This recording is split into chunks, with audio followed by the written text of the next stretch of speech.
নাম হলো ধ্রুব দাস, বাড়ি? চিত্তামারা। আচ্ছা, কি হয়েছিল আপনার নাতি? এটা ওই মানে কথা কইতে হতো না আর কি। কে এটা? কে? নাতি, আমার নাতি। আচ্ছা কথা কইতে হতো না, তো সবসময় বান্ধি বান্ধি একটা মারি। হ্যাঁ। 5 বছর হয়েছে বয়স। আচ্ছা তো এখন ওই বাঁধা তুলে একটু ছাড়ে দিয়েছে হুম। ঘুরের গাড়ে। আমরা একটু বাদ খেতাম গেছি, এই ভাগে কোন ভাগে গেছো আরেকজনের পুকুরেও তাই করিয়ে দেবো, নিজের পুকুরও হরানো। এর নাম? এর নাম হইলো শুভম দাস। শুভম দাস।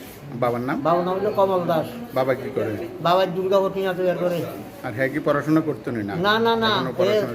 কথা কইতে হতো না, 5 বছর বয়স তো। 5 বছর বয়স হচ্ছে।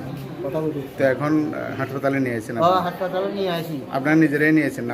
আমরা নিজের, আমরা হয়তো জীবিত আছো মনে করি, হয়তো অটো রিজার্ভ করি আনছি আর অন্য আনছি, আর পরীক্ষা করে দেখছি যে পথে মারা গেছে।